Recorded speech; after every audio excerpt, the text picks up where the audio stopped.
Good morning, Tyler.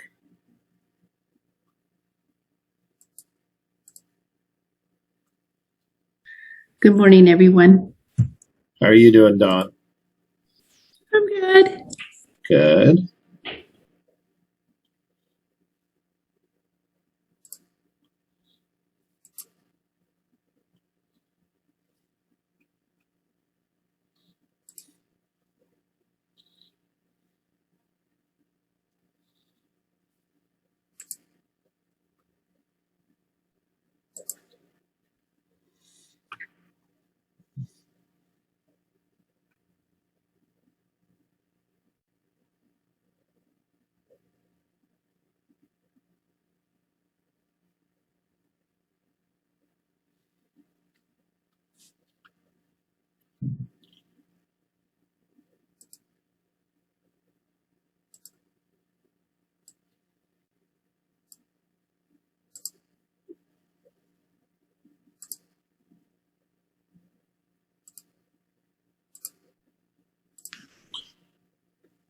Mark, good morning. Good morning, everyone. Got your Giants look going on. Oh no, this is a work shirt actually.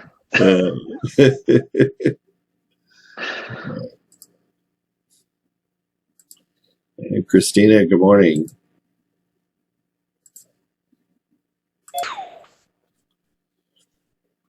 All right. Well, good morning, everybody. Welcome to Monday morning.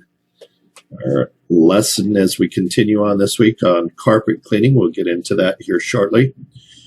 Before we get into that lesson, I wanted to do a little bit of polling this morning.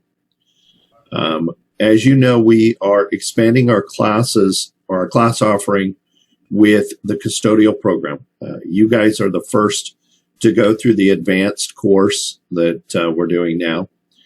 We will be offering this fall and next spring a supervisor level course. Now, the supervisor level course is going to be offered about the same amount of time as what we did for the basic course. So it's a little longer than this one. It's about 90 hours roughly of classroom and distance learning instruction. So it's spread out over 12 weeks. The class will be run just through Elk Grove Adult Ed. So what I'd like to do is just briefly, if you guys will, those of you who are interested in that course in the chat section, if you go to your chat on the bottom, please let me know if you're interested. The other thing I'd like to know is if you're interested, what would be the better time? We would be looking at either a morning class, similar in time to what we're doing here, or an evening class. The evening class probably taking place around 4:30 or 5 o'clock. So, we wanted to poll everybody. Your class is the first one that will be offered it. So we expect it'll be a fairly small class the first time because you guys are the only ones technically eligible for the course, considering you're the only ones that have gone through the advanced lesson, which is a prerequisite that you have completed basic and advanced. So let me know if you guys are interested in that. We've already submitted for getting our grant for this. So from that standpoint, good morning, Eduardo. Good morning. So Eduardo, we're talking about the potential for the supervisor course. We've already submitted the rough outline and request to start it. The dates we're looking at for everybody is August 31st, so right before Labor Day, running through November 18th. That would be the first time we'll offer it. Our second time to offer it in that school year will be again February 8th to April 29th. And that'll be a supervisor. That course, just to kind of give you an idea of what will be involved in it. that course really goes beyond the cleaning aspect and gets involved with management. It is how to manage people, time, scheduling of projects, a lot of things along those lines. So there's a lot of good supervisory training. So if that is something you're interested in, please let us know. We want to get this on the books. Again, you're not committed to anything if you're saying, yeah, I'm interested. It's just simply a matter of us polling for that. So, okay. Okay, thank you. You're welcome. All right, everybody. Now we've got everybody here. We'll get going with our course on carpet cleaning. And as I mentioned the other day, we will finish up with carpet cleaning. And from there, we'll move into our final section above floors that we'll do. Today, as we get into, actually, let me start our recording. Sorry about that. Recording in progress. So today, as we get into the final part of this, going through the procedures of carpet cleaning, as I mentioned, we're going to focus in on the bonnet cleaning and the extraction cleaning, and then a little bit more on the encapsulation. But from that standpoint, the when we get into that, that's what we're going to do in our hands-on portion as well on Saturday. So what we'll do is we'll spend about 45 minutes, 30 to 45 minutes covering over the procedures. Then we'll talk about how we're going to get organized for our Saturday session, the process that we're going to use and how we go about it. And then from that, we'll do our breakout rooms. Today, we're going to get into the breakout rooms. And I will be working with both of the breakout rooms as we look into the procedures for doing stuff. One of the things I posted in the Google Classroom, Mark asked me some questions on Friday, so I added some more details as to what I'm looking for. So before we go into the breakout rooms, I'll get into that with you guys. All right, so just as a quick review of what we covered last week, in our lesson, we discussed, obviously, something that we typically do with every lesson. What are the equipment that we use? We went through some of the images so you guys could see the extractors. If you remember, there was 3 types of extractors. Who can help me with what the different types of carpet extractors we looked at were? Maybe just give me one each.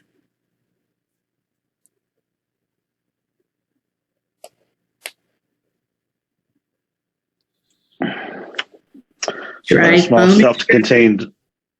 Okay. Oops, sorry. Let's do Mark and then Don. My apologies. Go ahead, Mark.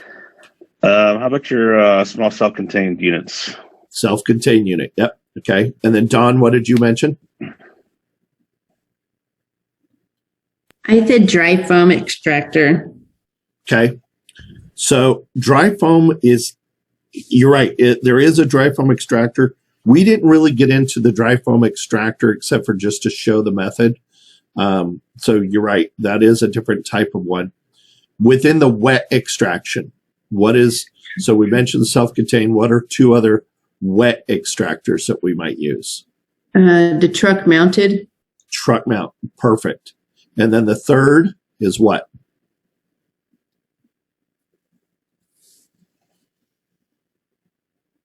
Anybody remember? That's your portable box extractor with heater. Portable box extractor. Yep. And those are the units that have the pumps in them. They have heat, but they're not going to be as powerful as a truck mount. But they are pretty versatile and are a good step down from the truck mounted unit. Okay.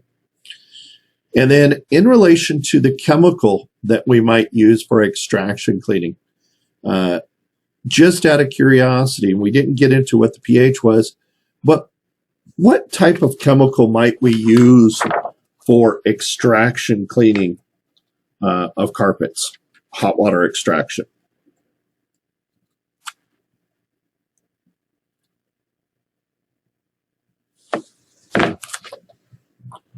Anybody remember this when we started talking about a little bit of the chemicals? Why don't you guys look in your books on page 79, and we talk about the different carpet cleaning chemicals on page 79. And notice under the heading wet extraction detergents on the lower right-hand side. Let me get a reader, and since Mark and Don have already commented, let's get somebody else. Is it the alkaline cleaners with the pH 8 and over? 8.5 or 8 to, what's the range there? 9.5. Correct. Yep. So the reason why we might use a little higher alkaline, what are we trying to remove out of carpet when we're doing wet extraction? What kind of soil? Oil, dirt. Yep. The oily, sticky soils, right? Yeah. So we use a higher alkaline cleaner to do that. But we don't need to go extremely aggressive, okay?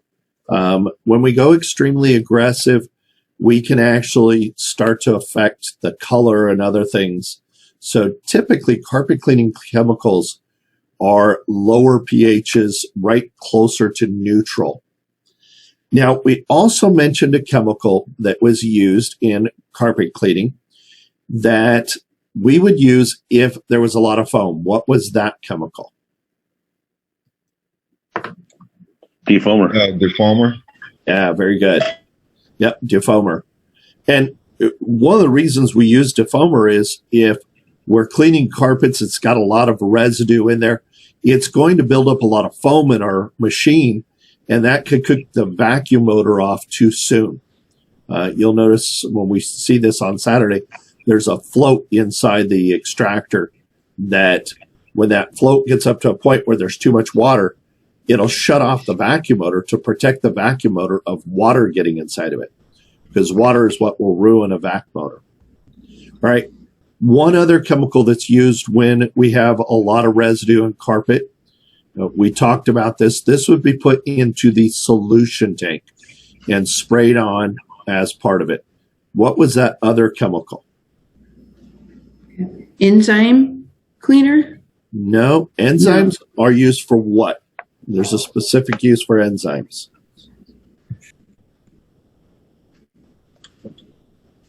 Like pet odor, things of that nature.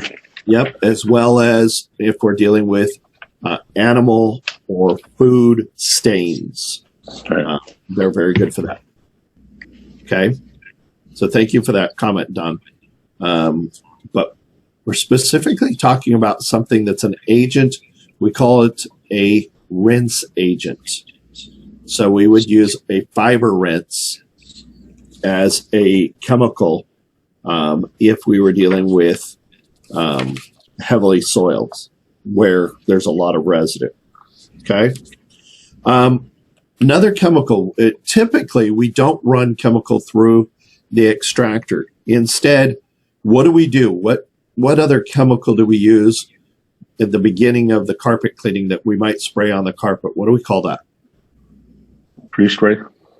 Yep. Or another name? Oh, a traffic Traffic lane cleaner. Yeah. lane cleaner, right? Yep. So either of those terms is acceptable. Pre-spray or traffic lane cleaner are acceptable terms. And we would give those dwell time. All right.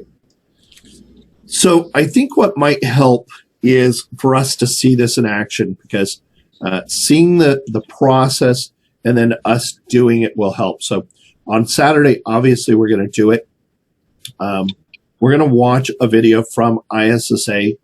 I have forwarded it past a lot of things that we already covered in our basic class. So we're not going to cover the vacuuming or carpet spotting in this video. We're going to focus on more of the interim and restorative process. Before we look at the video, though, we mentioned extraction. So there was 3 different types of extractors. There is another method in interim cleaning that's very popular that we discussed a lot. Anybody can help me? Guys, don't put it all on Mark. Help him out. What's another interim type of carpet cleaning? Encapsulation. 1. Bonnet. There's the other. All right, guys, Mark's carrying you. So, and thank you, Mark. Shampoo. Shampoo is a restorative method, Maria, and it's a good method, but we've kind of got away from it. And do you remember why we got away from it? It's shown on the box on page 81 of your book. Yes. Takes long to dry. Very good. Thank you, Eduardo. Very long dry time. And what's the other danger besides dry time? Too much residue. Yep. A lot of residue. So besides shampoo method, what other methods can have residue issues that we have to be careful of?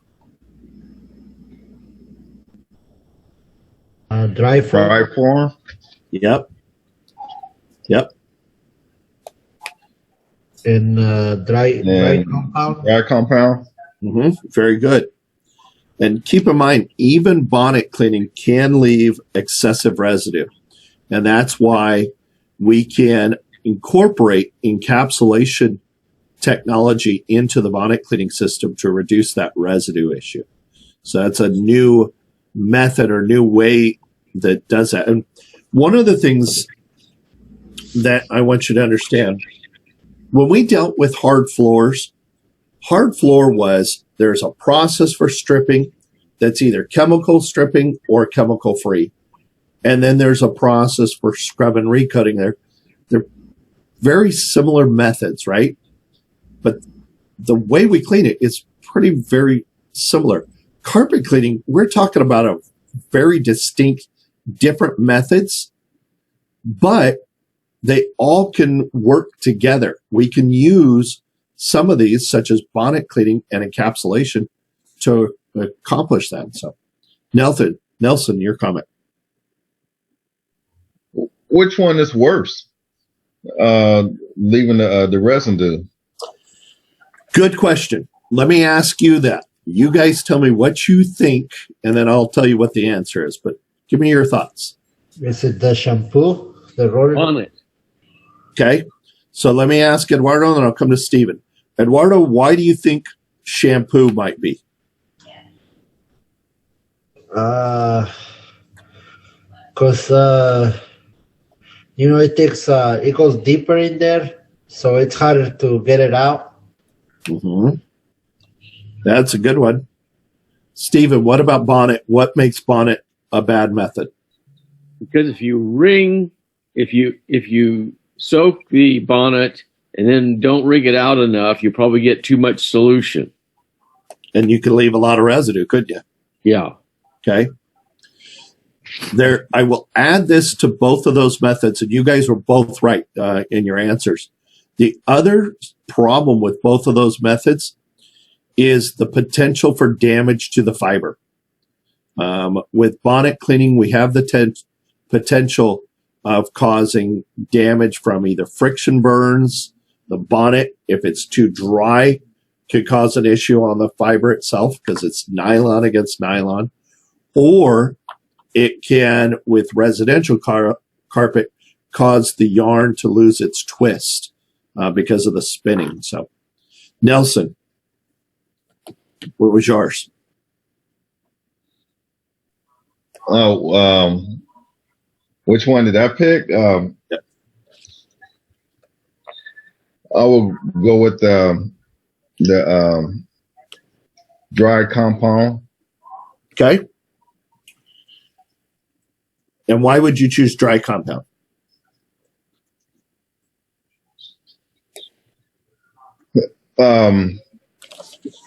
Because it's not getting deeper into the carpet. Okay. Basically, it's more on the top surface. Okay. So that's a good thought.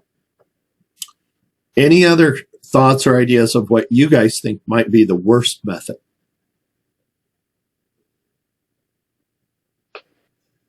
All right. So here's what I'll tell you.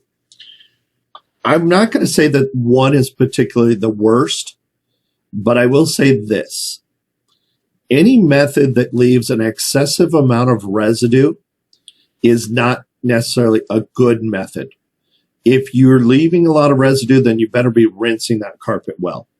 So for example, if I was using a shampoo method, right? Because, and I'll use what Eduardo mentioned, you're leaving a lot of residue. There's the potential of overwetting, right? So in that case, I'm going to turn around and rinse that carpet with a fiber rinse to neutralize. So I'll run the fiber rinse right through my machine. I'll do a pass with just water and then a pass with a fiber rinse to neutralize all the soap residue out of it. And at the same time, I'm going to do multiple passes with my wand to suck out as much moisture. And something our book talks about on page 87 is drying the carpet. I'm going to dry it as good as possible. A few different ways I can do that is, one, just getting a lot of air movement on it using fans or blowers. We saw an air mover when we did the floor work over at the school. So those are fantastic. Air temperature above a carpet surface can help. So the book talks about keeping the room temperature as high as possible without making building occupants uncomfortable. So it's another way. Also removing humidity as you're doing that. They make dehumidifiers for carpet cleaning. California, we don't run into that issue too much during the summertime cleaning carpet because we have such dry air. So if you're in the Southwest or West Coast, we don't run into that issue too much with needing to do that. But a warning is, don't close up the room where you have a very wet carpet because you will build up humidity, especially if you're using a good hot water extractor. So, you know, any of these methods can be an issue if we're leaving too much residue. That's the biggest concern I have. Proper training will eliminate a lot of the issue regarding untwisting of yarn. And most of our cleaning is commercial carpet, which is got a looped fiber. So from that standpoint, we don't run into as much of an issue with that. I'm not saying that one is the worst. I would just avoid anything that uses or leaves too much residue. So that's where I stand on that. Okay. Let's jump into our video. Let's take a look at some of the help on that. And then from there, we'll come back and discuss it. So let's share that.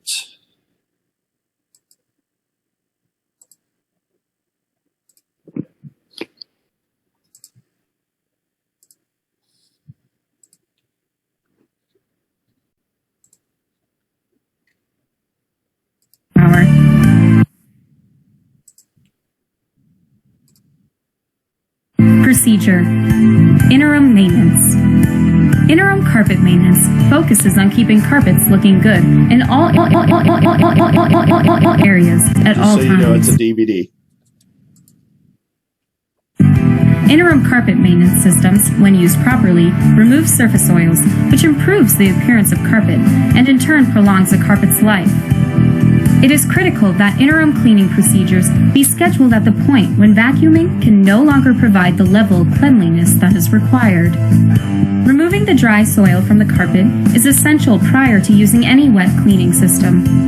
A pile brush vacuum, also known as a pile lifter or dry extraction system, is designed to remove the dry soil from the surface, but is most well known for its ability to remove compacted soil from the base of the fiber itself.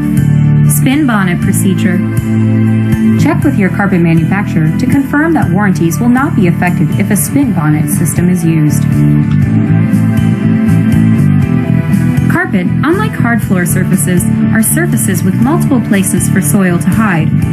The spin bonnet method uses a special carpet pad known as a bonnet, which is round and designed to be used on a standard speed swing type floor machine. Using a residue-free cleaning solution applied to the carpet surface to emulsify soil, this system is designed to be used for light to medium soil embedded in the carpet and transfers it from the carpet fiber to the spin bonnet pad. It is important to know when it is time for an interim carpet cleaning method and when it is not.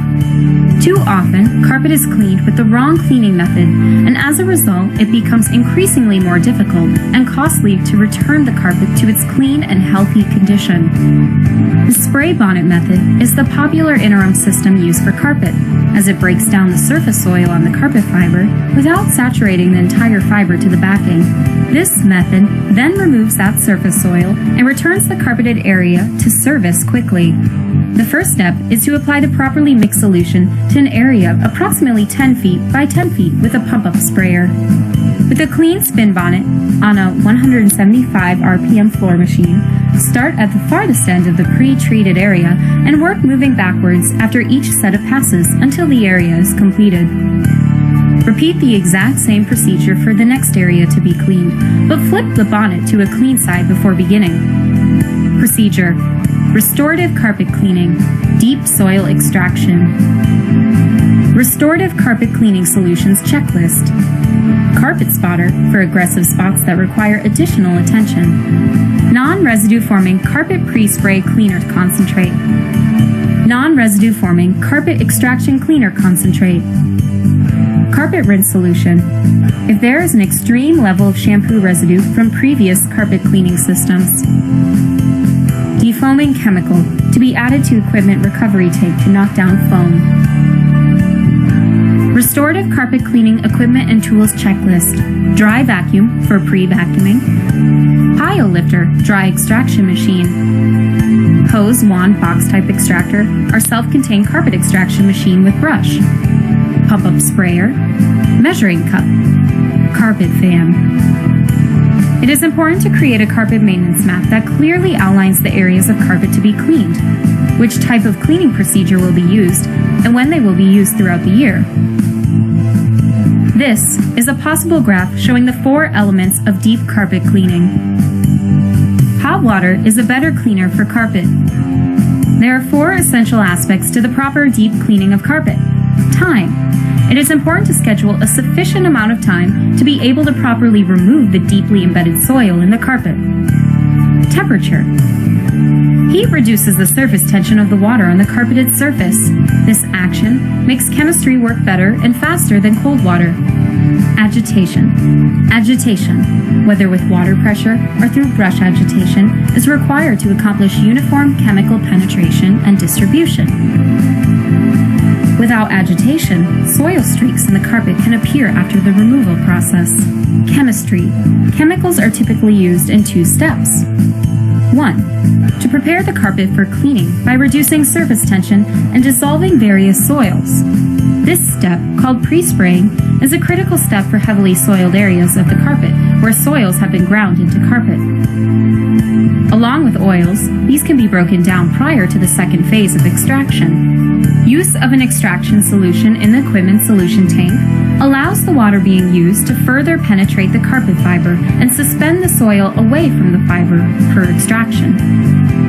It is important to dry vacuum prior to performing any wet carpet maintenance procedure. Before selecting a piece of equipment to use for a cleaning procedure, it is critical that every machine be checked, ensuring it is in good working condition prior to use. A quick inspection of the machine's working components will make for fast, effective work of the area being cleaned. Fill up the carpet extraction machine with hot water, allowing room in the tank to add the proper carpet cleaning chemical at the proper dilution rate. It is important to add defoaming chemical to the recovery tank to reduce the foam buildup that can occur during the extraction process. Work begins by preparing the area to be cleaned by removing objects or furniture that could be positioned over dirty carpet. Starting at the furthest point in the area to be cleaned and working towards the exit point, pre-spray all heavily soiled areas and spots with a non-residue forming pre-spray solution. The area being pre-sprayed should be limited to a size that can be extracted within 10 minutes of application. The size of the area being pre-sprayed can vary depending on the speed of the carpet extraction equipment you will be using. The carpet fiber should be completely saturated with pre-spray solution so the entire fiber benefits from the contact time with the solution. Position the hose wand machine where work is to begin. If cleaning is to be done with a hose wand type extraction machine, it is important to work in such a way that the hose is not in your way. This can be done by working away from the machine with the hose resting on the side closest to the machine if possible. With a hose wand type of extraction machine, generally, it is the combination of water pressure, cleaning solution, heat, and suction that is doing the work of breaking down the soil and extracting it from the carpet. When applying solution, it is important that the vacuum shoe remain on the floor at all times. This type of cleaning is done in a pull backwards motion, with the solution being cut off at the end of the pass, vacuuming through the pass to be sure that all of the solution is recovered. It may take multiple passes on heavily soiled carpet to remove all the soil. There are brush head attachments that can be added to a hose wand machine, tripling the system's productivity rate of cleaning while reducing operator fatigue. Self-contained machines are ideal for larger, unobstructed areas of carpet. These machines are commonly operated in reverse or pull backwards mode. For even larger areas, such as hallways, classrooms, banquet-type rooms, and casinos, there is equipment available that can be operated in a forward motion, with ride-on models for maximum productivity. Fit the right tool for the job, as the return on investment will be fast, both in labor savings, but more importantly, by extending the life of the carpet by keeping it clean. Both hose, wand, and self-contained machines can be outfitted with various upholstery tools and stair tools to clean these soiled surfaces. Getting carpets dry quickly is important. Using a high-performance carpet fan that can reach a large area is essential. Taking proper care of tools and equipment.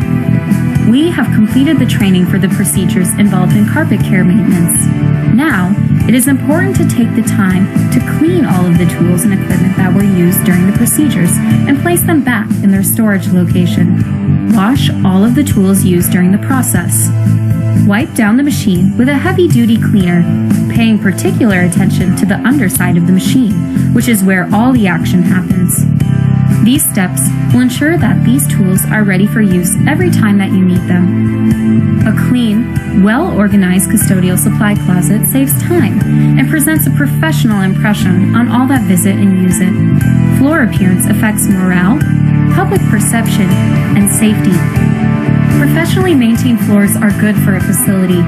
That's important, as visitors put their stamp of approval or disapproval on a facility, based in part by how its floors look. It's our job to ensure that these floors look as good as possible at all times. ISSA, advancing clean, driving innovation.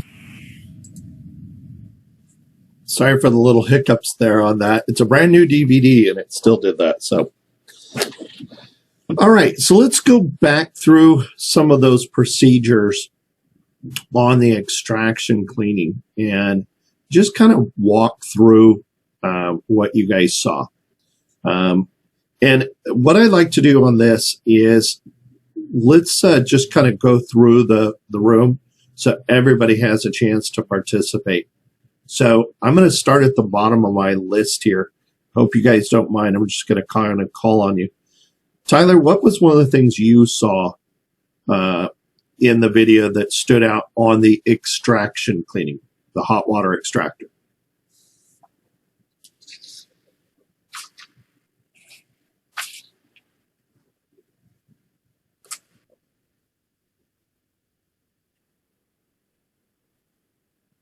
Okay, what was one of the first steps that they took in preparing to clean the carpet?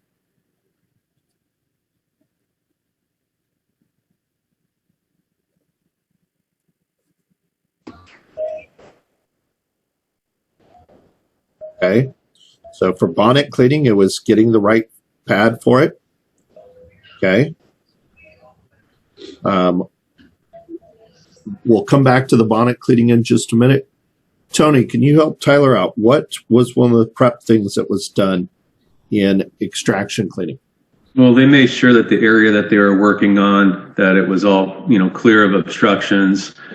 They were using a lot of the techniques for like pre-spraying the area with the pump up sprayer. Right. Yeah.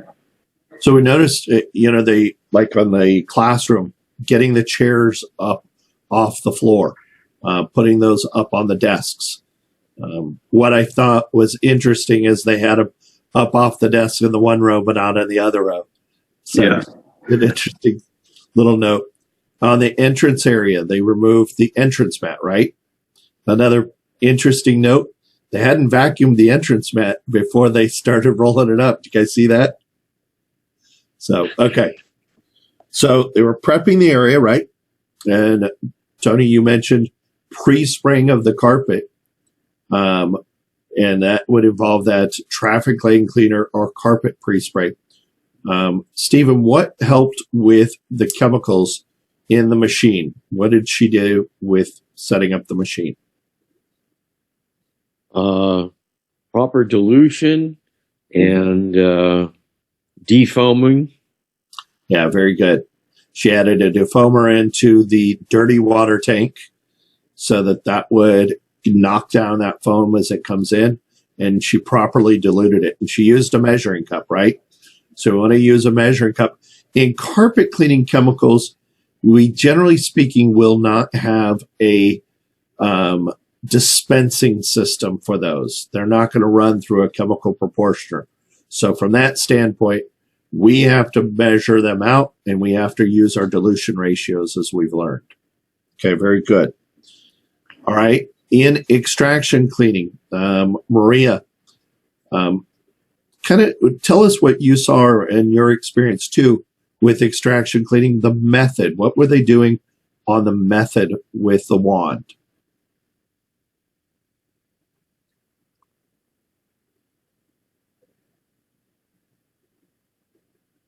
You're muted, You're muted, Maria. You were going, huh?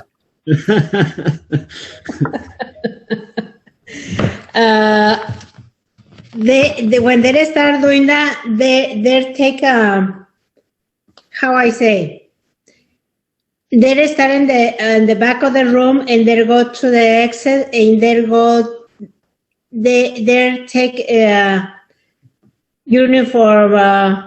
Yes. They follow. O sea, they don't use the one in this area, they don't use the in the other area. O sea, they have to go through. Yep. Very good. The one thing I noticed too, as the operator is pulling the wand back, that's where they're spraying solution. And in the video, it mentioned something important. Keep the vacuum head flat on the floor. We want to make sure we're getting suction. You guys will notice on the machine, even though we will not be doing a large amount of it, we are going to play with it just so you guys can get a feel for the machine. You'll notice how much vacuum this has as it's sucking, especially a good box machine or a truck mount has large amounts of vacuum. You will feel when you have that good vacuum or suction on the floor. Okay.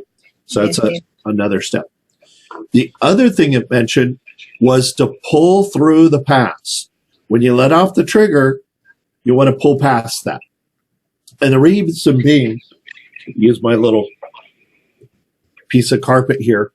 If you're spraying here and your vacuum is ahead over here and you stop spraying, you're going to leave a wet line back here. You have to pass a little bit. Yeah, if you pull past it, you'll pick up that line where you stop spraying. Yes. So we call it pull through. You would stop spraying and you pull through. That process is the same whether it's a wand or a self-contained machine. It's even more important on a self-contained because on a wand, you have about maybe that much distance between the spray jet and the vacuum head. On a self-contained machine, you may have 6 inches of distance between it. You might even have as much as 8 inches difference there, depending on how big this brush head is. Nelson, your comment or question? Would I also leave residue because you want you want vacuum? More of a wet line. Yeah, wet line. Yeah, it absolutely can, and it's something that will. It's just it doesn't look good, and it'll leave a noticeable mark there. So, Mark, your question. I know they were talking about the tools and attachments. Is it common to clean chairs? So, good question. Not as typically part of your normal cleaning of extraction. However, there are some cases where, for example, if you're cleaning a school and you have a lot of fabric chairs, you're already in there. You already have the machine. You can switch the head and you can do the chairs. I personally like to do that method because I'm not using a lot of residue. And what I'll do is just make sure I've got most of the dried soil off. So I'll dust it off or wipe it down, and then I'll rinse it with the machine. I'm not using a lot of chemical. We don't talk about upholstery cleaning a lot in this class. That's where the IICRC course gets more in detail of it, because there are 2 different types of upholstery things to be aware of.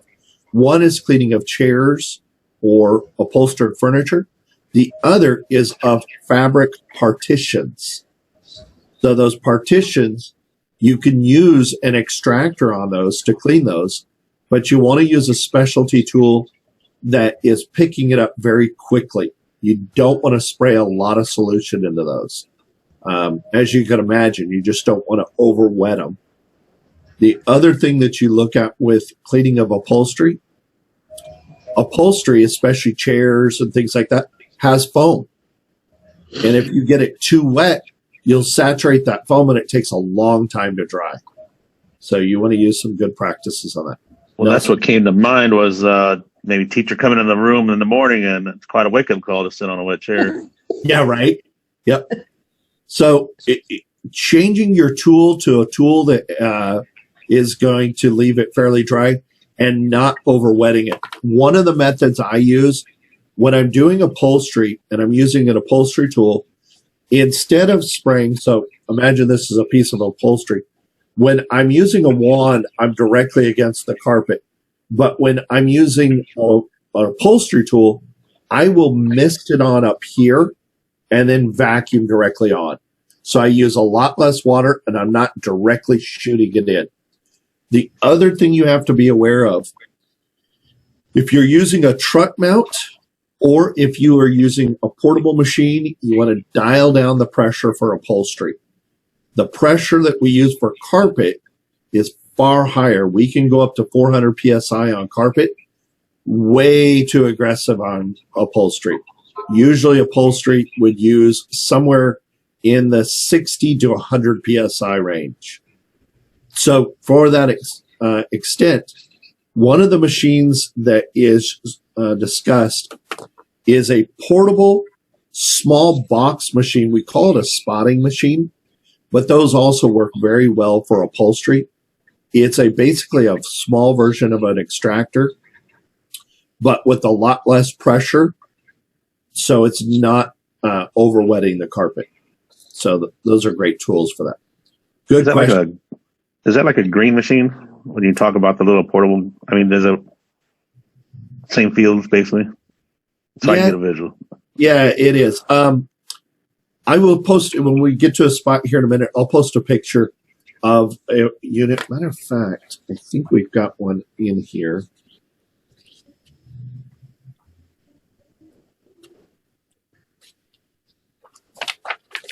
Thought I saw one. It might have been in our basic book. I'll find the picture, but I'll post one in here as well of a small unit so that you guys get an idea. Okay. Now, Tyler mentioned about the changing of pads, and that related to the bonnet cleaning method. And then we'll come back to drying for both methods. Bonnet cleaning method, same thing. We clear the area. We pre-spray the carpet. You use the right pad. You'll notice in the video, they used a microfiber carpet bonnet. Again, microfibers are far more absorbent. They're a great way to go. A couple rules of thumb that they talked about in the working area. How far did we let that bonnet go before we flip the bonnet?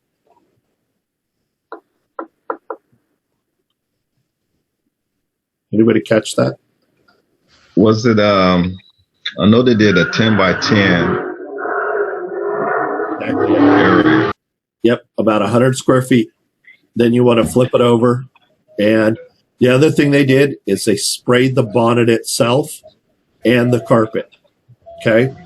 Our book talks about an important point on this, that you do not want to use a dry bonnet on the carpet. Okay. Because it can possibly damage the fiber.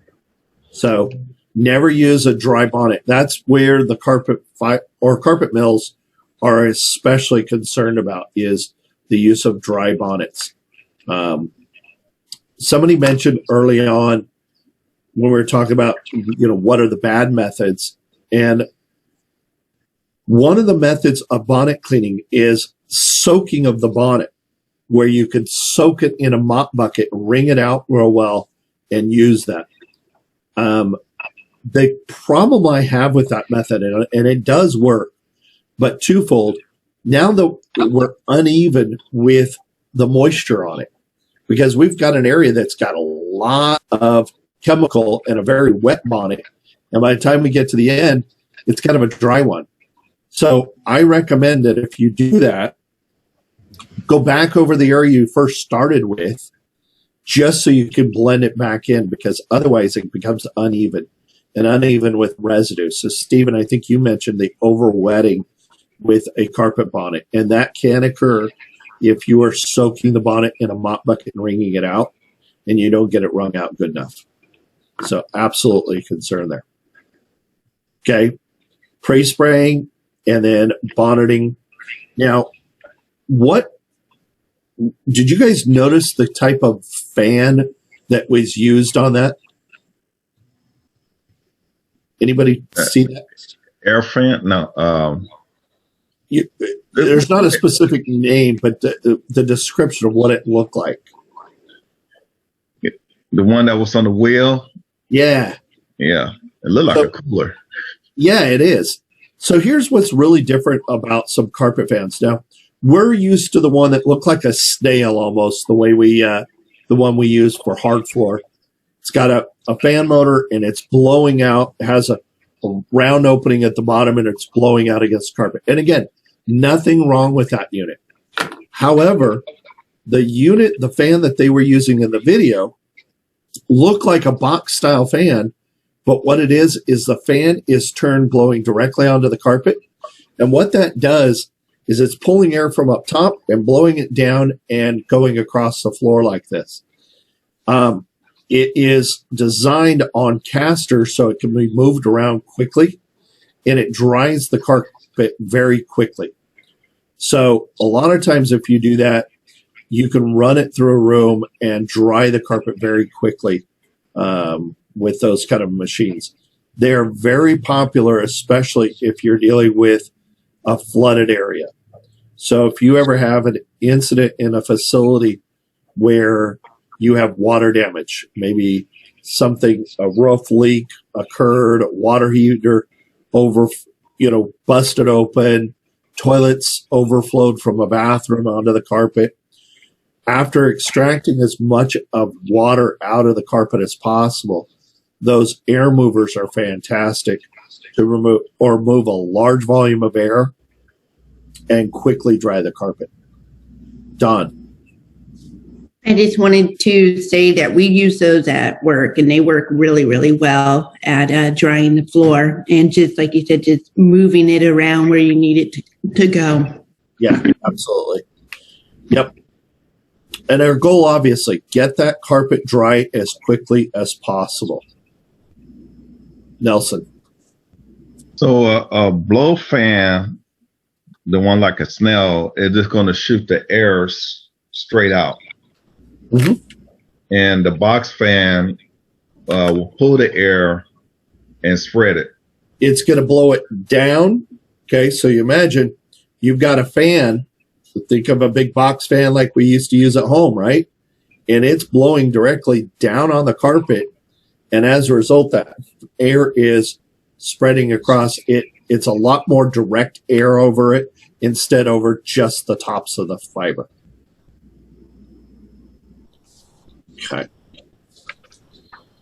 Okay. So the method that was not shown in that video was the encapsulation. And the reason being is the encapsulation technology is a little newer. We showed a little bit of a video last week, and it is in our Google Classroom.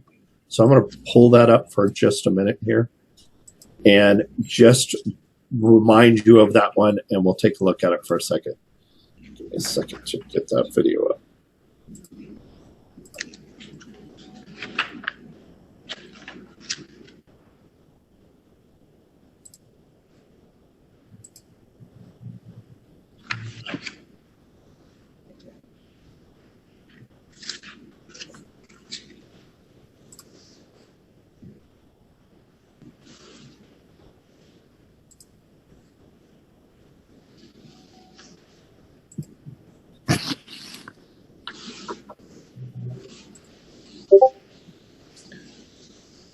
Okay.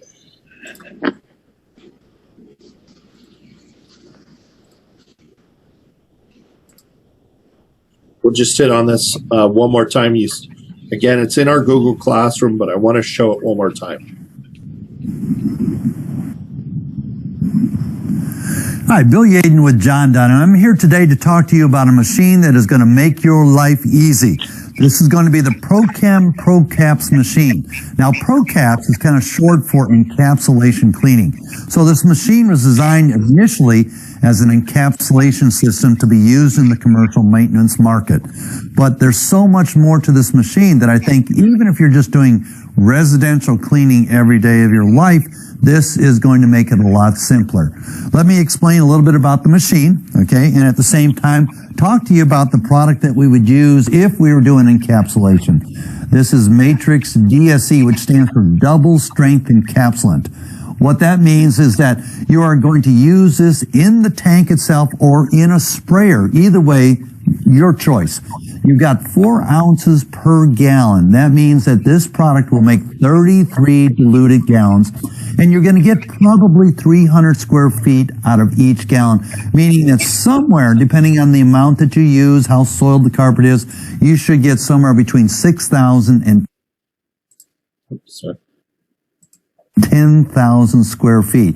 You break that down into cost and you're talking about tenths of a penny. So very economical for you. Now, let's look at the machine itself. As I'm going to turn this on the side here, a couple things you're going to notice here is that you have the brushes. These are counter rotating brushes, which does a tremendous job of pile lifting. And that's why we're going to talk about how it works in the residential market. A couple other things I want to show you though is that this small area here pulls out. This picks up a lot of sand, grit here. It's not a vacuum, but it actually does collect a lot of that, so you can pull that out after each job and just rinse it out, pop it back in. The brushes themselves are going to come out very simply by pressing the lever here and just pulling out those brushes so you can clean those off also. You would be shocked at how soiled and how much stuff this will pick up. One other thing that you'll notice here is going to be the actual T-jet itself, that when I press the button up here on top, this is going to spray out, so I don't need to use a sprayer if I don't want to.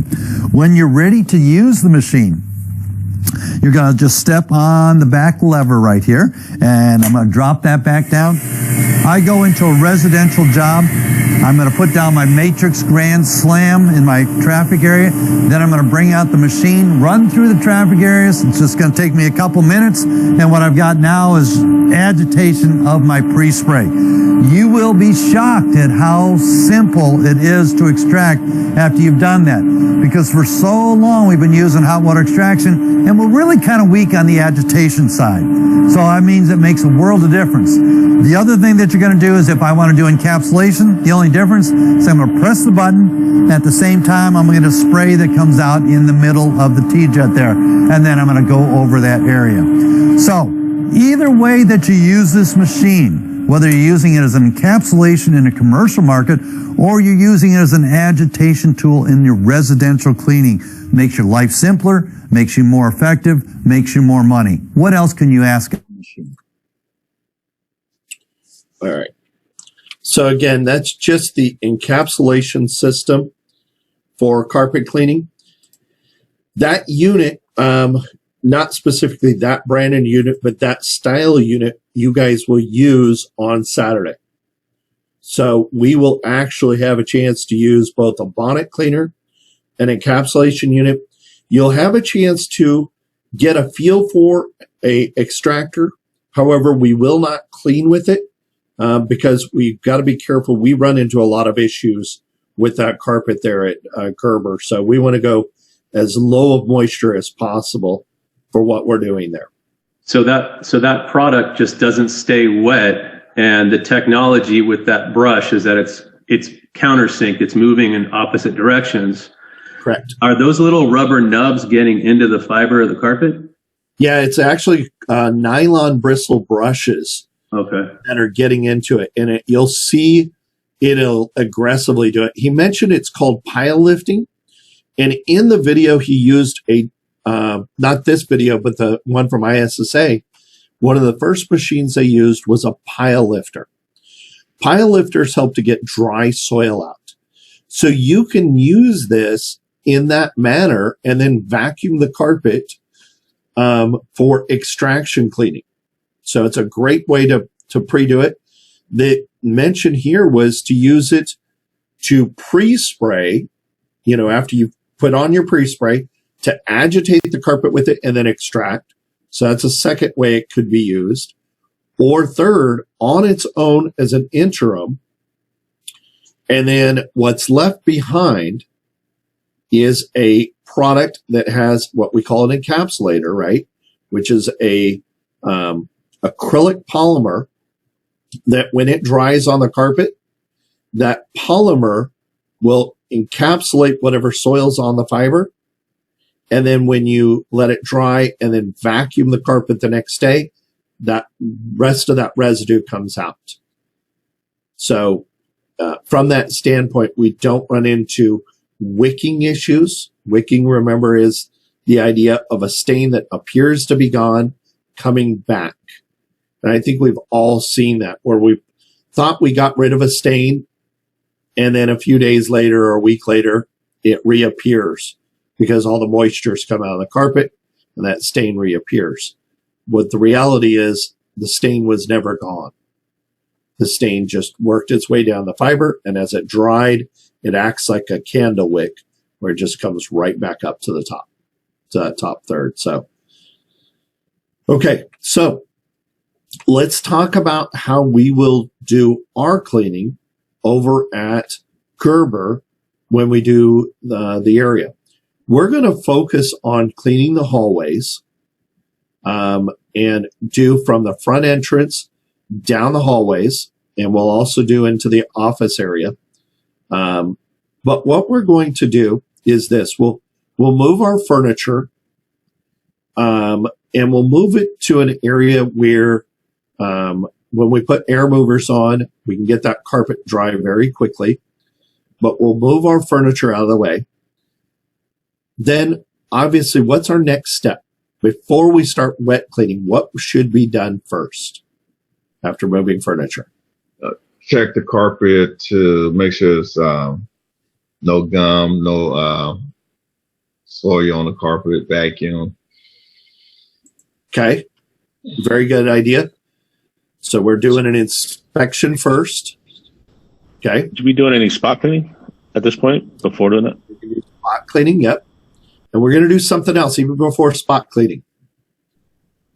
Vacuum. Thank you. Very good, Christina. Vacuum the carpet. Let's get the dry soil as much as possible out of the carpet. Then we would do that spot cleaning that Mark just mentioned. Okay. Then we're going to start cleaning. Now, what we're going to do in our methods, we're going to use a couple different methods, and we're going to do work our way down the hallway and out towards the back.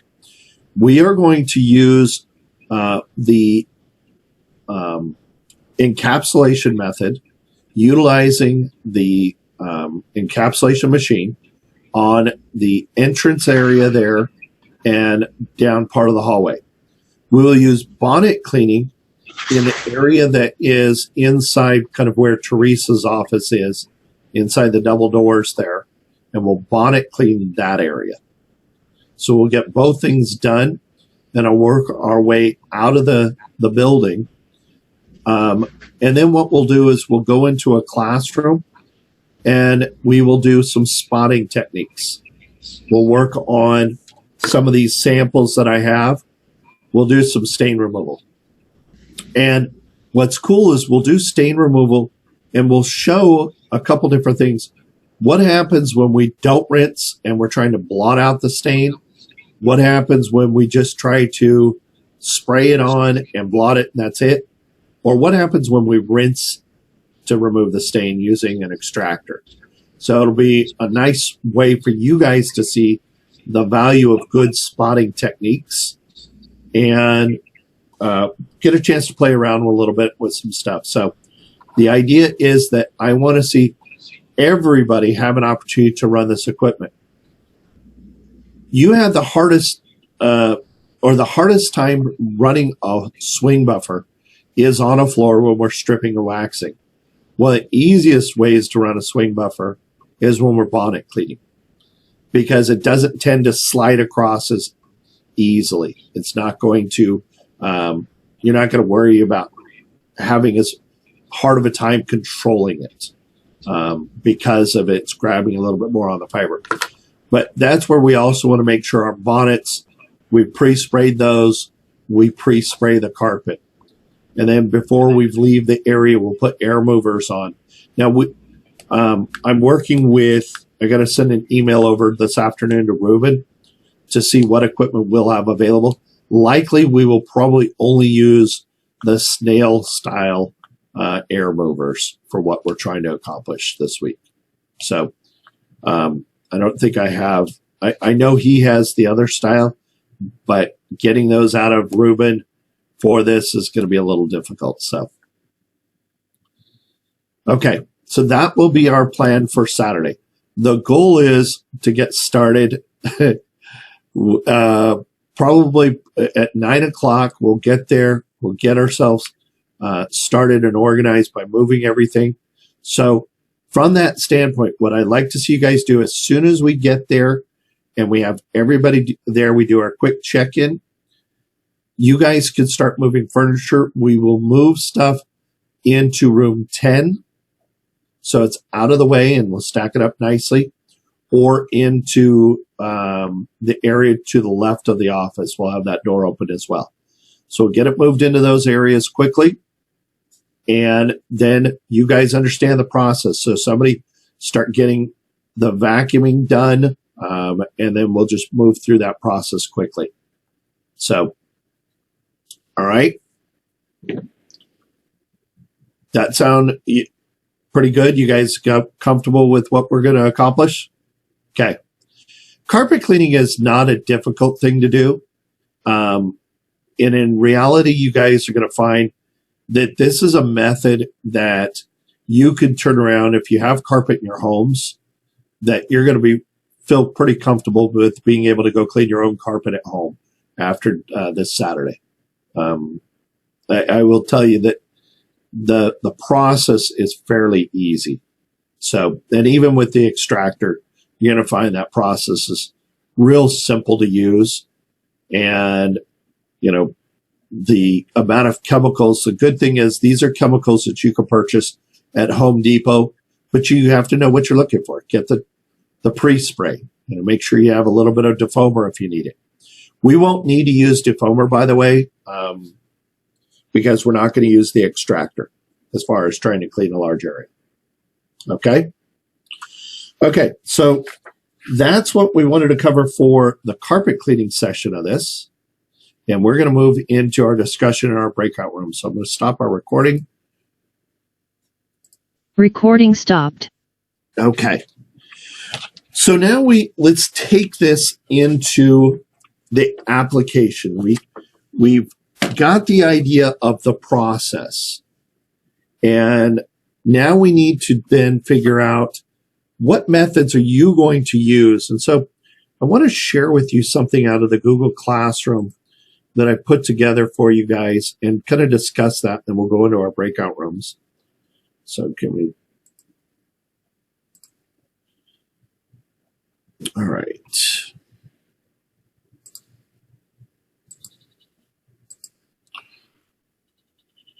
So in our Google Classroom, let's see something here. You'll notice under the final project, I put a new portion here under the things that your project should include.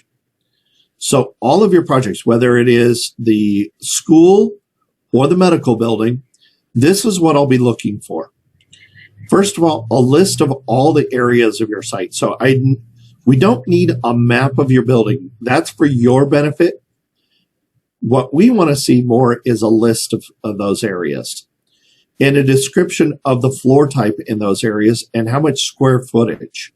So for example, if you said that you have offices and that the offices are carpeted areas and that your square footage in your offices was 3,000 square feet, that's the information we're looking for. We don't need it to be, this office has 600 square feet, this office has 8. I'm looking for a cumulative for that. If you remember, in your plans, you each have a breakdown of the 5 different areas that your building should have. So in the school, I'm looking for classrooms, restrooms, office spaces, multipurpose, and a library. In the medical building, office, restroom, patient rooms, common areas, and a lobby. So as part of your final project, you'll list those areas with the type of flooring and the description of that, the square footage for the total of each of those areas. Dawn, go ahead. So say like with the school, there's the main office and then it had all the little offices inside, like the administrator's office and nurse's office. Do you want to know how many little offices are within, or you just want to know the square footage of the whole building of the main office? Correct. And the reason being, when we start looking at how you manage your time, it's not broken down where you clean just one office area. You're cleaning all the offices.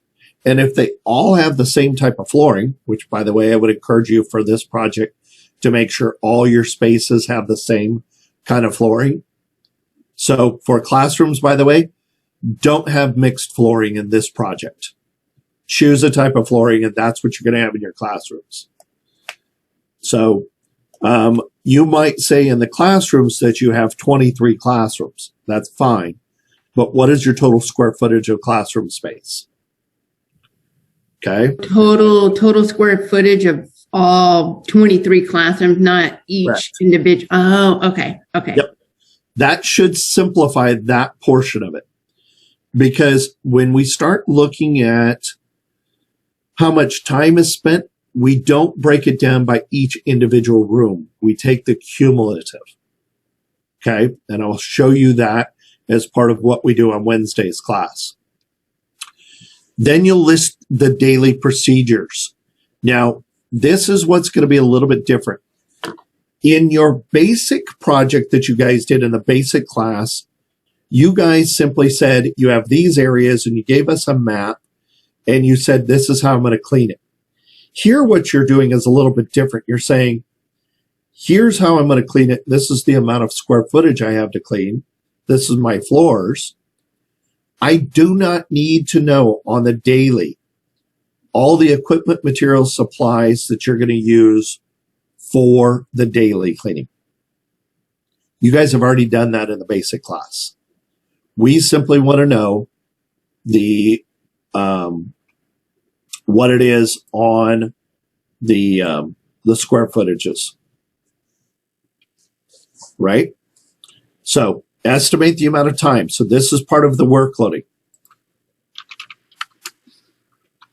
And hang on one second, guys.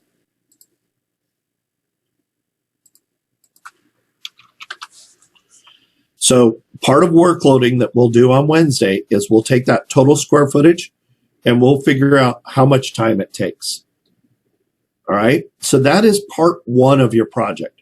Part two is the periodic procedures. Okay. Those are for carpet cleaning, it's the interim and restorative methods. Okay. There, I want to see what equipment you're going to use. So for example, what type of carpet cleaning machine are you going to use? What supplies are you going to need to use for doing that? And then we'll determine how much time it takes to do those areas for restorative or periodic cleaning. Okay.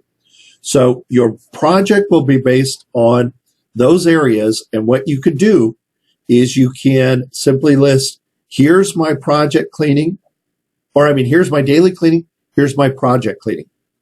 I am adding one other element to this. And I'll show you something here. So, okay. I was just showing this to Nelson before class. So the other day, I got my hands on the newest ISSA Cleaning Times book. And in this was revised for 2021. It has times for pandemic cleaning. How much time should I spend doing disinfecting? All right. So one element, this came from one of the questions that Tony Almeida asked. What do you do when you find out that a facility had a breakout, had an incident where, for example, COVID, we have multiple students who are sick. Okay. Now we have to do some extra cleaning, right? What is going to be your process? I'm going to save that for a special part of our project in above floor. So we'll do that one together. As a class, we'll help do it. And then you guys can apply it to your overall facility. Okay. So that'll be an added feature we're going to add to our proposals. That takes it a step above on this. But for now, you're going to focus in on those basic things that we just discussed. So for the rest of our class today, what I'm going to do is I'm going to divide the breakout rooms. You guys are going to start to go through your carpeted areas and discuss based on what you've seen. And you can adjust this, by the way. So maybe after Saturday, when you see some stuff, you may want to make an adjustment. You have time. But based on what you know now, what method might you choose? Okay. Don't worry about the workloading part because we're going to do that on Wednesday. But start to look at what methods you might use. Okay. And get an idea what square footage, how much areas are carpet, and start to put that together. Okay. Mark, you mentioned you guys need a little bit of help with the putting this together in presentation format. I will help you guys with that as part of our lesson next week so that I'm helping you guys put your presentation together. So I'm going to do a little bit of stuff with you guys on Google Slides and Google Docs. So I'll give you a template that you guys can use for your team. Okay. All right. Everybody good with that, of what we're doing here? Because you guys are going to look at kind of making some decisions on your building what you're going to do in those areas. So let's start our breakout rooms. And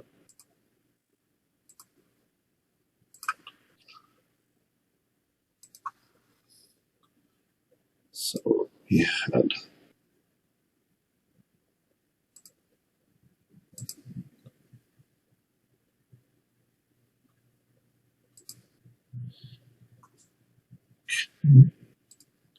if I'm wrong on any of these, I think I have the rooms right.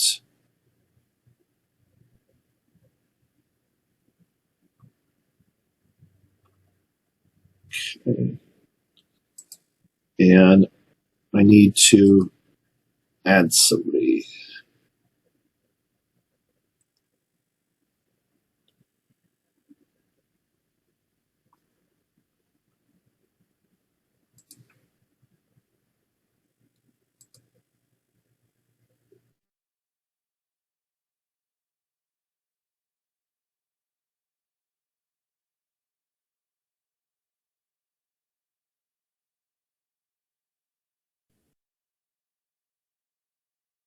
Hello.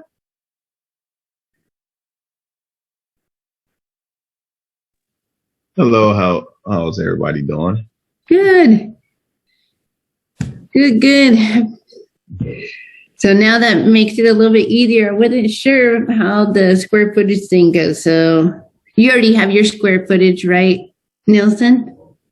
Yes, I saw what which I have posted on Google Doc. I think it was like 500 or something for the MP room. Yeah, that was just an estimate. Yeah. So, do you want me to go with that one or? Whatever you choose to do, I just kind of put that on there just to help us. You can either use it, not use it. It's totally up to you. Yeah. I just did it to help. So whatever you would like to do, if you find it easier to go with that one or you find it easier to go lower, it doesn't matter to me.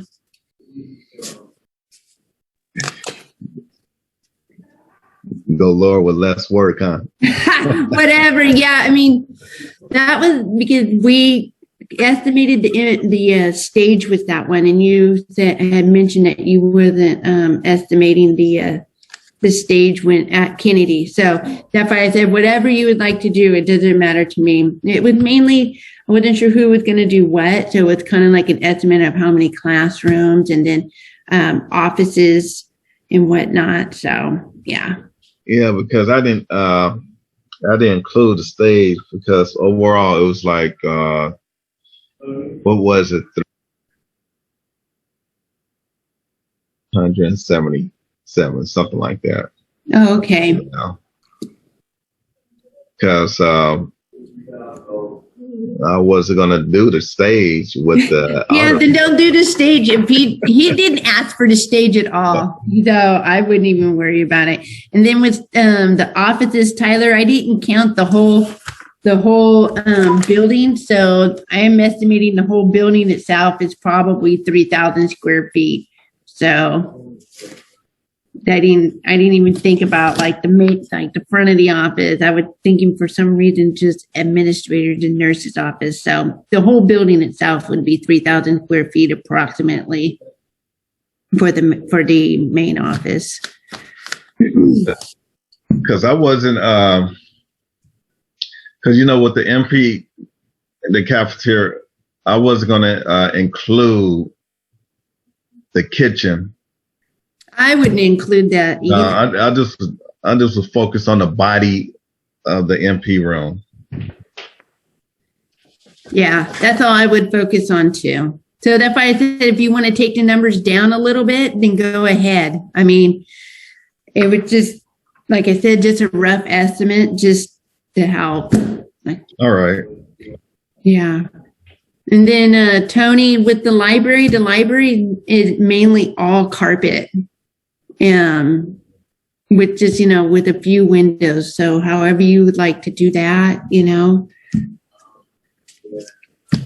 So he wanted us to talk, how will it be a daily cleaning and what, once a year or 6 months out of a year, deep cleaning. Yeah. Periodic deep cleaning. So yeah, he wants us to do one during, say, like the holidays, and then one during the summer, huh? Yes. Okay. So, I mean, and this is for, I think he said he wants us just to talk about the carpet part. So, I mean, that's, I think that's what he said today. Just talk about what we'd use for the carpet. All right. So we'll just do will it be the carpet in the classroom or just carpet period? I think it would be just carpet period. What we would use on the carpet. How would we clean the carpet period? Oh, all right. Yeah. So Don, if I go into that learning center, it's probably like right in the front of the library. It looks like those two buildings or two rooms are pretty close to one another. They're pretty close. Yeah. I can just say 800 square feet, all carpet. Yeah. Okay. If you wanted to include the learning center, he didn't ask for that, but yeah, it's not very big. Actually, it's probably going to be a little bit bigger than that. I would say it's going to be almost close to a classroom size, maybe. No, I take that back. Maybe not. Yeah, maybe about 800 square feet. Yeah. All right, because we'll have some desks and maybe some computer stations and some above floor stuff, desks and stuff. Okay. All right. And then, like I said, there's windows there. So, just your dusting the blinds, window vents, stuff like that. So basically, what would be, that would be day cleaning, but, I want to say deep cleaning. Yeah, deep cleaning. Yeah.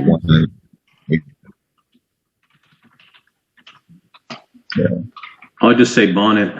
Bonnet interim, library learning, and anything that has carpets at the 6 month, 1 year interval. Okay. Do you want to do bonnet cleaning for the library and the learning center? Yeah. Okay. I'll do the, since I got the classrooms, I'll go ahead and do the extractor and buffer and all that stuff in the classrooms. Okay. Tyler, the main office is a mixture of, but he said he only wants one or the other. So we could either do carpet or we can do VCT for the main office. It's up to you.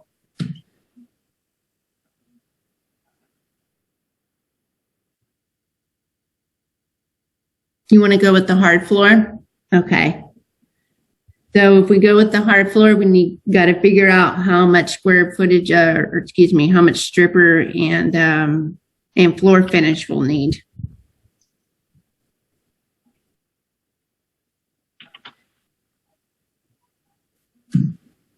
And then Christina, she's got the bathrooms, but that girl ain't here. I thought she was here. She was. I don't know. I don't know what happened. She cut in class. She's cutting. A pandemic, huh?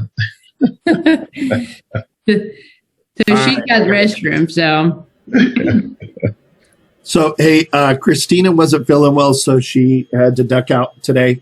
Okay. We were just talking about her. She had just left, but she's let me know. She wrote herself a note, huh? Right. All right. So for you guys, take the time, figure out. I love, Dawn, the fact that you and Christina went over and did some measurements at the school. Did you guys kind of figure out what areas are going to be the carpeted areas?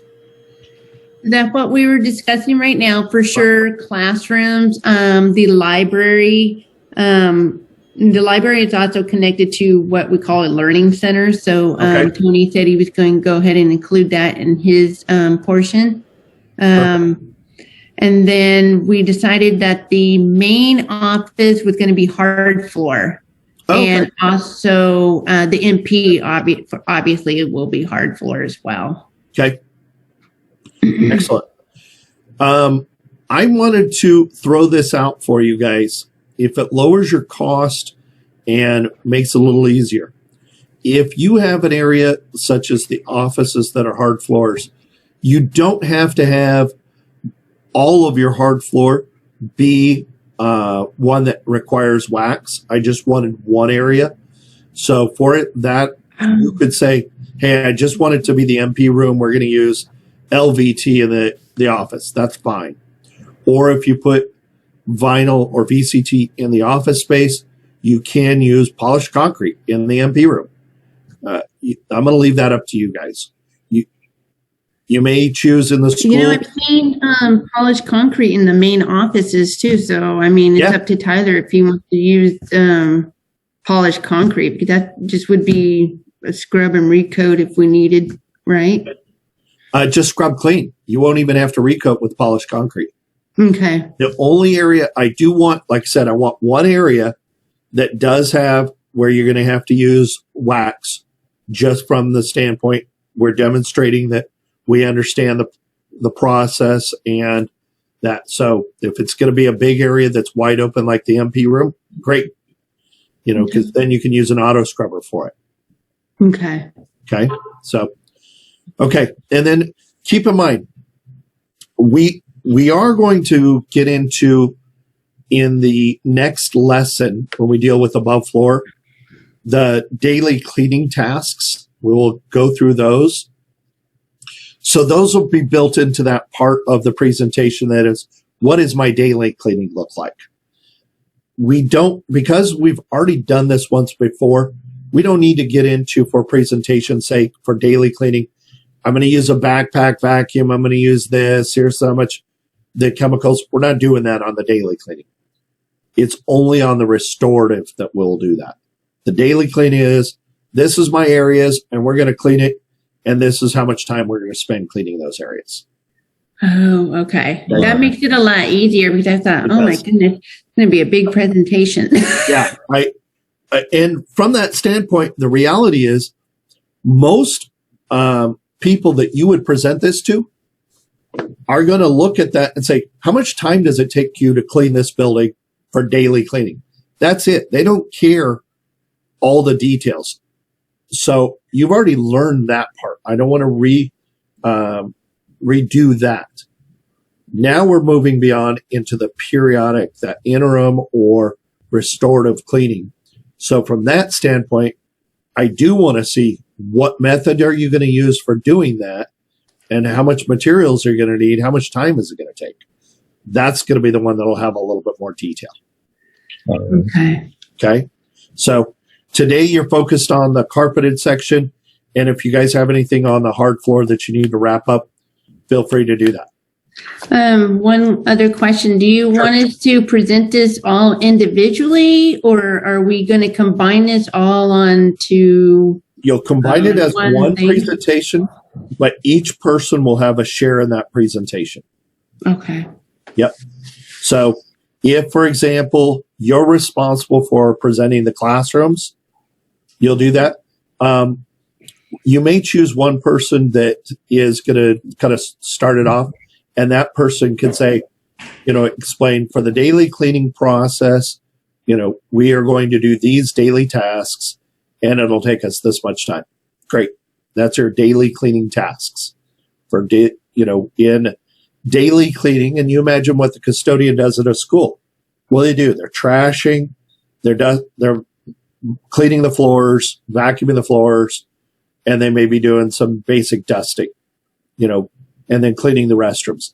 I don't need to know every step of cleaning the restroom anymore. Not for daily cleaning. Okay, just an estimated time on how long it would take to get that school cleaned. Yep. Yep. Okay. And what will help is that we're going to do some workloading using ISSA software starting on Wednesday, and then next week we'll do some more of it so that we'll get all those times for you. I showed you the book to say they have updated the times.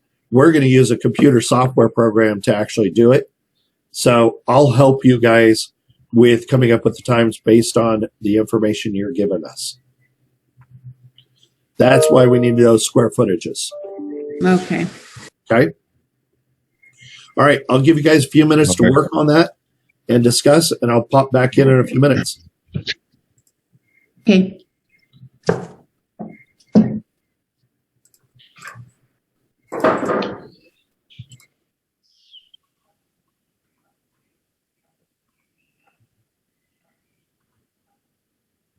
So we got to figure out how much time it would take to clean the office, to clean the classroom, and the MP room and the restroom, right? Yeah, for our daily cleaning, right? That's what he was just saying, for our daily. And then after that, for our periodic. So we have to come up with 2 times.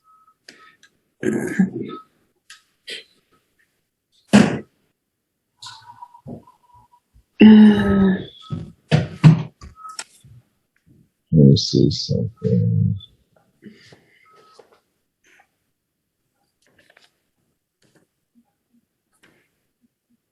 So,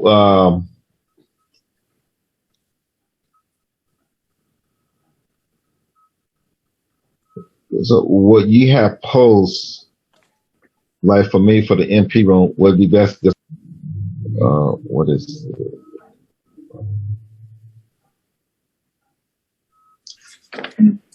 Don? Yeah, I'm sorry. I'm here. I have a semi that's backing up into my driveway here, so it's a little bit noisy. No, what I was saying, what it is, for me, would be best just go with the number that you have posted. I think it was 55. Yeah. I think it was 5 for the MP room. I'm not too sure. I don't have the paper. I think it is 55. I don't have all of my notes in front of me. Yeah, I have 55 approximately. Yeah.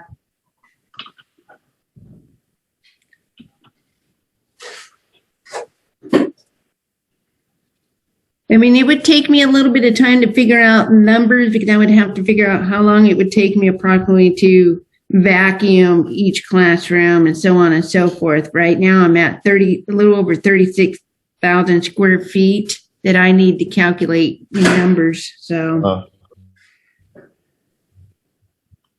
How many total classrooms, Don? 38. Oh, wow. Yeah. That's about the norm. You're like, welcome. Yeah. So do you guys just eat your sandwich while you're vacuuming? Well, you know what? Technically, it's not one person that's cleaning 38 classrooms. Normally, it's 2 people. So Okay. Oh, no, I'll vacuum all my classroom Friday. There you go. So when I go in today, I'm not vacuuming today. What's that capacity right now, Nelson? Is it like hybrid, like 3 days you got people on campus, or? They got 4 days, but they have an ACE program. Yeah. Those students, they go there Monday through Friday. Okay. But the other students, they come there Tuesday through Friday. Okay. They off on Monday. Huh. So that would give me the opportunity to work on different projects. Sure.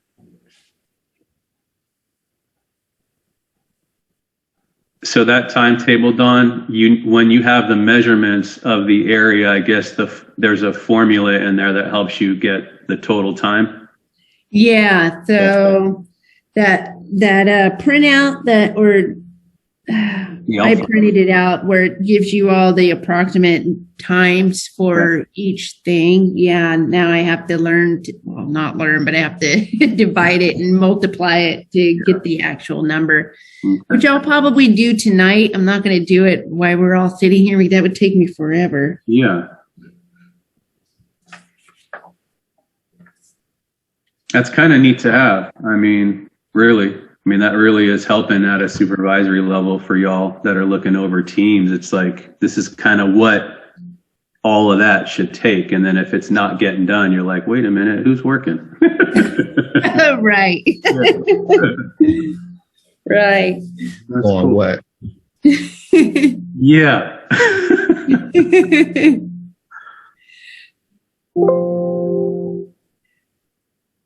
I mean, with the classrooms, it's like you're doing all kinds of things. You're like in your trashing, and the same with the library too. In offices, you're trashing.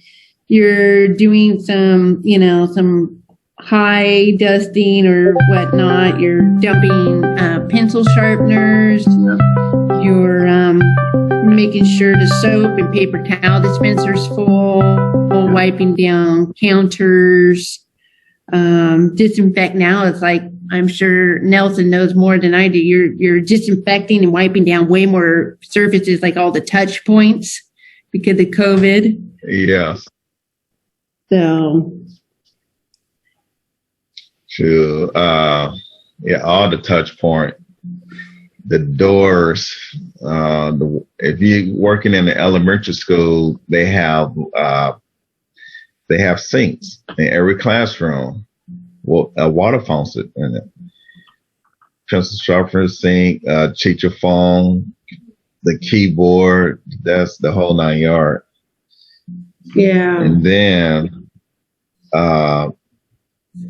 like for me, before I leave, once I put everything away, clean up my stuff, my equipment, my final step would be spray all the classroom. Yeah, that's right. Yeah. That'd be the last step. Do you guys use those electrostatic, or they don't have that? Yes, we use the spray gun, electrostatic, ozone. Cool. So with that, you have to carry an extra bottle to fill up the gun. Okay.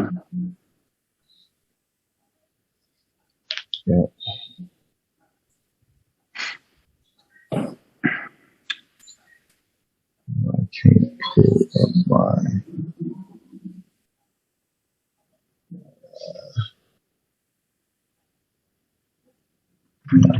All right. Here we go.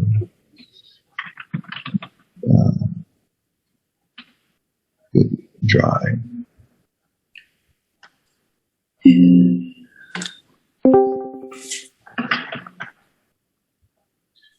All right.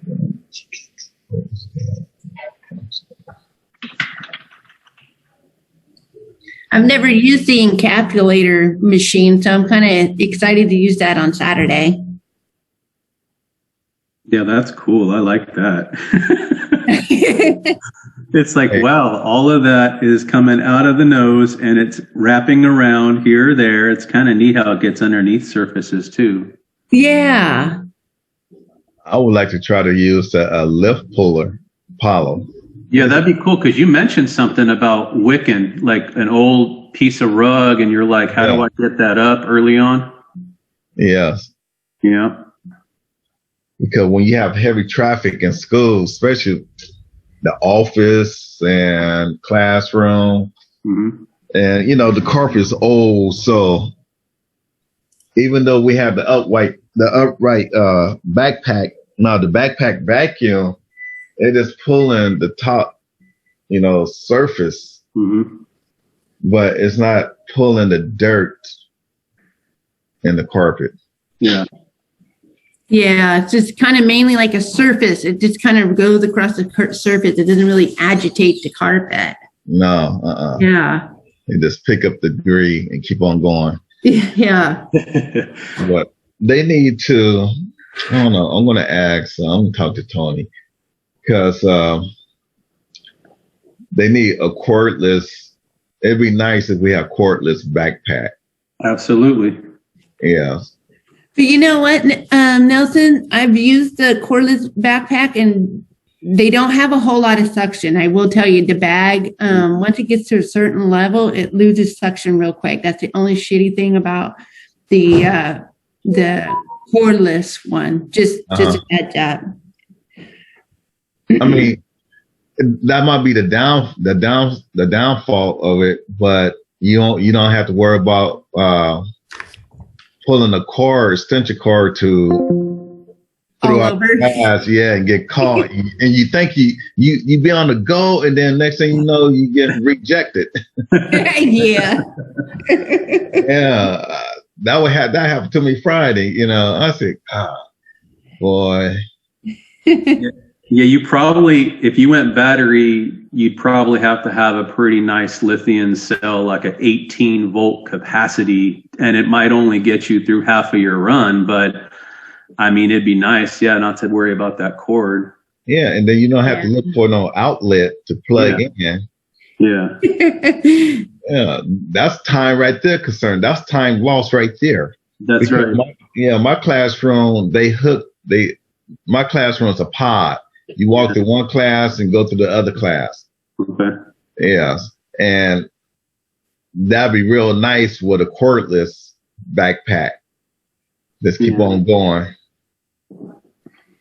Yeah, and I mean, the cordless does make it convenient as far as keep on going. That is for sure. Yeah. I'll tell you, around the house, I mean, I'm sure a lot of people like it, the battery technology all in one, like the Ryobi stuff that's out there and Makita and stuff, man. I love that it's just one battery for like however many devices or pieces of equipment. Yeah, I agree. Yeah, they've come a long way. I've seen that at Lowe's, and I'm like, wow, you can use that same, like exactly what you just said. So cool. You're just like, okay, I got 2 batteries charged up. I'm going to take those, and then you just knock out a bunch of different type of tasks. Yeah.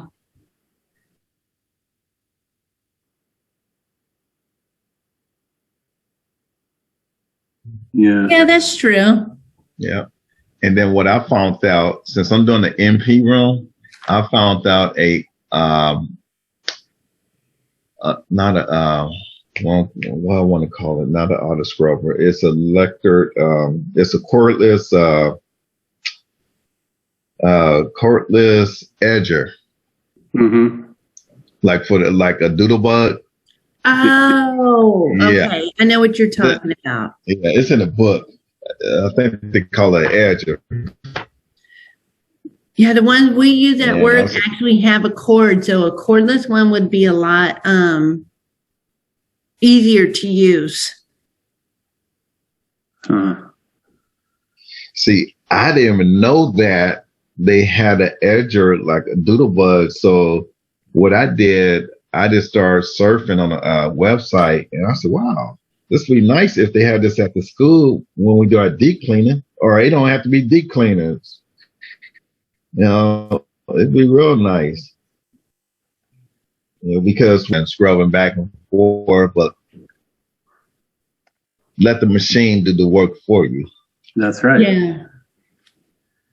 Yeah, this is interesting. I mean, it just opens up being a newbie on the outside looking in and listening to y'all share what you do in a day. It's just interesting that you strike the balance now between, your labor and your effort on a task and then how much time that takes overall. That's pretty interesting. It can be backbreaking at times. I never had hip problems until I became a custodian. Yeah, I can imagine because it's a lot of cool. It all adds up on the body. Yes, it really truly does, and especially when it comes to stripping and waxing, because you have to sometimes, like especially around toilets, you have to get down on your knees to scrub the baseboard or around the toilet, and that can be really backbreaking. Yeah. It's especially if it have not been kept up. Let's say that you go into a school and it's your first time going to that school and you see the equipment and how everything was not kept up, and you trying your best to bring it up to the standard or your need. Sure. It's hard when you don't have the equipment because you will be fighting to bring it up to a standard. I can see doing the more of the physical work that you just try to take the most calculated movement or approach to doing those tasks. But you have to get on the knees. You have to reach and stoop and pull. I mean, there's no way around it. True. Yeah. There's no way around it. I mean, if someone's part of your team and they're 22 and they're a go-getter and they got all the energy in the world, it's like, hey man, can you hit those baseboards for me? And Yes. Yeah. I'm right behind you. Don't even worry. I'm right here. And when I first started with the district, I was 28 and I'm going to be 43. And I'm just like, oh yeah, what I used to do at 28, I can't do now at 43. So. Yeah. Because with me, when I came on, I said, boy, I look at the other custodian. I said, wow, y'all working hard. Mm-hmm. This before we didn't have microfiber cloth or whatever. We just using regular white towel, white towels and stuff. I said, all right. So when we prep a classroom to do the carpet and we hit the baseboards, and wet it and get the green pad and connect, I guess, and zip tie and connect on the doodle bug. And I just go around the baseboard. Yeah. Yeah. And just keep on going. So you will be creative. I see what you're saying. Yeah. Yeah, you don't want to, like in a multi-purpose room, after, let's say, everyone hit it hard, maybe they all ate their lunch in there or something. You're not trying to do manual mopping every day if you don't have to, but you would if that auto scrubber was nowhere to be found or it's broken. Yes. Okay. Yeah, and I've had to do that before. So yeah, that's yes, exactly.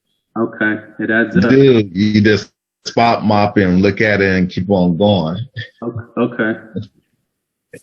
No, because kids, they will spill something underneath the table, and you just spot mop it until lunch is over and raise the tables up.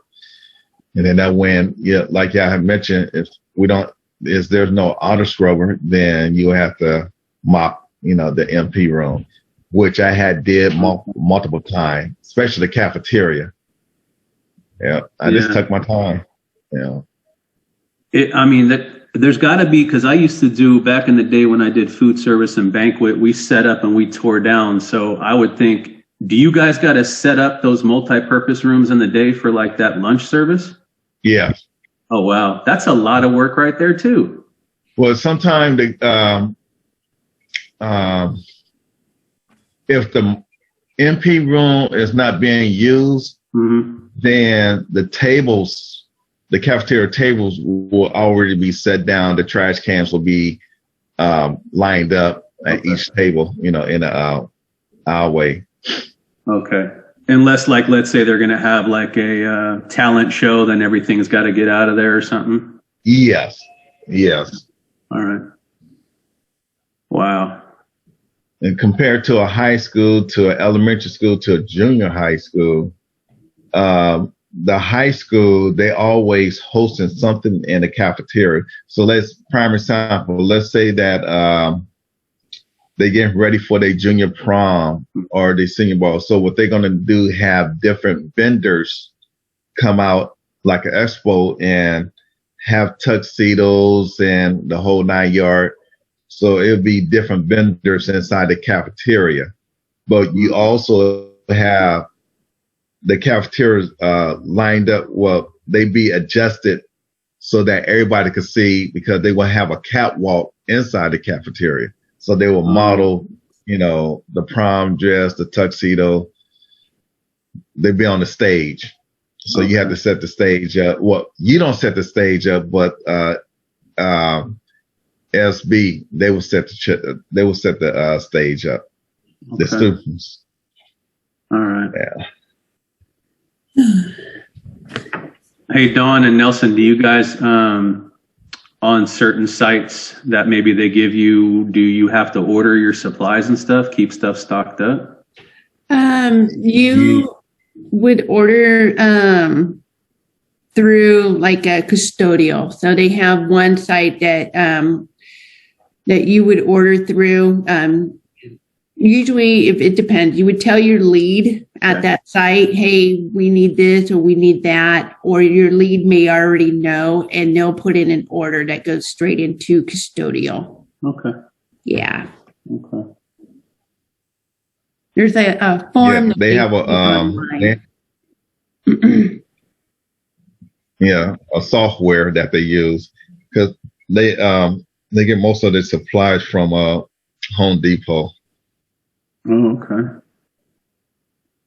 Yeah, they have an account. All right. And the form, it's easy to you just click what you need, and then Tony and them, they approve it and take it from there. That's cool. Yeah. Tyler, did you want to use do you polish concrete for the office as your hard floor? Okay, that might be a little bit, simpler to do too, so we don't have to count up all the square footage of stripper or whatever. So we can just do polished concrete. Okay.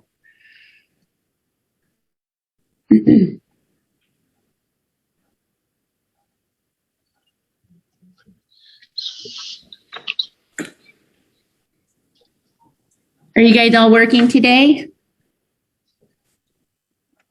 Not me. I mean, I'm kind of in an in-between state. I've been working on my education. I've been working on certifications.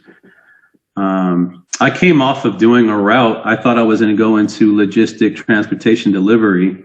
Uh-huh. And then I had a route to Catholic schools that was going pretty good. It was local. I thought I was going to do that, and then they shut down their entire operation. Oh, no. But I mean, all things happen for a reason. I try to find the silver lining. So I'm like, let me try to stay with a district, because a lot of them are close and that shouldn't be going anywhere. So that's why I'm here. Oh, okay. Yeah. Good retirement in the district and stuff like that. Are you going to work for the district down in Antioch? I don't know, Don. I mean, I like my area, my local area. I've lived over here maybe 11 years or so. I like it. It's just, I don't know. I'm kind of just trying to cherry pick what district I should probably start with, just because, I mean, if you go with the right district, you don't have to keep moving around. And I've done a lot of that in my work life. I've moved around a lot. That is true. That is true. Yeah, you want to make sure you find the right district. Definitely don't go to Sacramento. Okay. The right district or the right hospital. Yeah, you know what? The hospital now, and doing this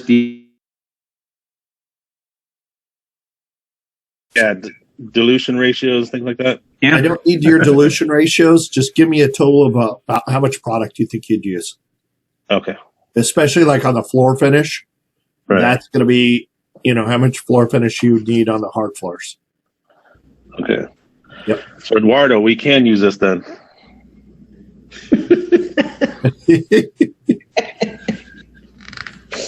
You guys are going to find this exercise is going to come in handy a lot as time's going on and you are in your roles, in custodial roles or janitorial roles, and you have to figure out what you're going to need to do a job.